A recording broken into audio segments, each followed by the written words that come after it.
में सवार होकर के एक सिटी से दूसरी सिटी में जा रहे थे। हाईवे पर ड्राइव कर रहे थे, नदी पर जो पुल बना हुआ था, जैसे उसको पार किया तो एक लड़की दिखाई दी जो तरबूज बेच रही थी सड़क किनारे। बच्चे ने जिद की वाटरमेलन चाहिए, तो इन्होंने कार को साइड में रोक दिया। गाड़ी का शीशा नीचा करके जो है मैडम ने पूछा कि क्या भाव दिए, तो उस लड़की ने कहा कि 50 रुपए का एक लेके चले जाओ। तो ये जो मैडम थी मोल भाव करने लगी कि 30 रुपए, उससे ज्यादा नहीं। वो बच्ची कहने लगी कि आप गजब कर रहे हो, आपने तो 30 रुपए बोल दिया। तो मैडम ने कहा चलो 40 रुपए। तो उस बच्चे ने कहा अरे 40 का तो हमें ही पड़ा है, 45 का मैं आपको दे सकती हूँ।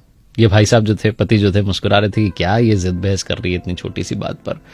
और जो मैडम थी वो मोल भाव में लगी हुई थी। तभी वो जो लड़की थी वो तरबूज लेकर के इनकी जो कार थी उसके पास में आ गई, और जो बच्चा था वो खिड़की से बाहर देख रहा था। तो मैडम थी, उन्होंने एक और इमोशनल दाव खेला। उन्होंने कहा कि अपने छोटे भाई के लिए दे जाओ 40 रुपए में। तो उस बच्चे ने कहा अरे वाह कितना प्यारा बच्चा है, क्या नाम है इसका। तो उस बच्चे ने बताया मेरा नाम गोलू है। कहने लगी वाह तुम तो सच में गोल मटोलो। और तब जो है उसने वो तरबूज उसके बच्चे के हाथ में रखना चाहा, तो वो जल्दबाजी में, छोटा बच्चा कहां संभाल पाता, वो नीचे गिर गया। 5 किलो करीब का तो तरबूज रहा होगा, उसके 3-4 टुकड़े हो गए। बच्चा रोने लगा कि मेरा तरबूज गिर गया। तो बच्चे ने कहने लगे अरे मेरे भैया नाराज क्यों होता है, मैं दूसरा लेके आती हूँ। फटाफट से दूसरा लेकर के आ गई।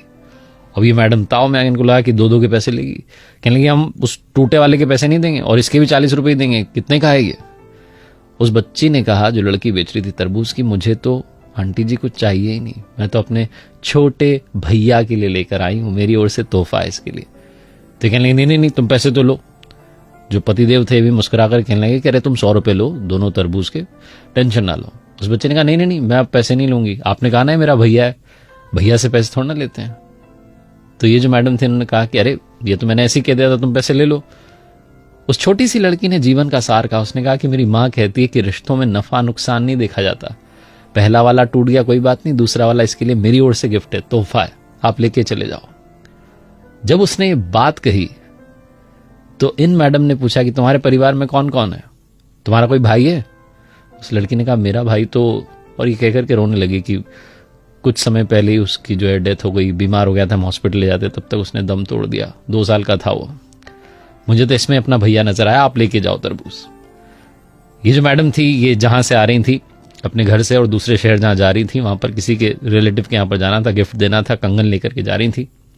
बिना देरी के इन्होंने अपने पर्स में से वो कंगन निकाले और उस लड़की के हाथ में रख दी कि बेटा ये मेरी तरफ से तुम्हारे लिए। वो लड़की कहने लगी कि अरे तरबूज के बदले ये। तो इन्होंने कहा हाँ बेटा, रिश्तों में नफा नुकसान नहीं देखते, तुमने इसको अपना भैया माना, मैं तुम्हारी माँ हुई, मेरी ओर से तुम्हारे लिए, अपना ख्याल रखना और सबका ख्याल रखना। ऐसा बोलकर के इन्होंने गाड़ी आगे बढ़ा ली। जो पतिदेव थे मुस्कुराते हुए जा रहे थे कि कैसी है मेरी पत्नी, भी थोड़ी देर पहले 10-20 रुपए के लिए मोलभाव कर रही थी और अब इतने महंगे कंगन ऐसे ही देकर के आ गई। इमोशंस भी क्या चीज होते हैं। और तभी इन्हें याद आया जो उस लड़की ने कहा था कि रिश्तों में नफा नुकसान नहीं देखते। बिना देरी के इन्होंने अपने बड़े भाई को कॉल लगाया और बोला कि अरे वो वाला प्लॉट आप रख लो, वो बाजार की दुकान आप रख लो, मुझे नहीं चाहिए, मैं कोर्ट में जो मुकदमा किया हुआ है वापस ले लूंगा। बड़े भाई साहब कहने लगे तुझे क्या हो गया अचानक।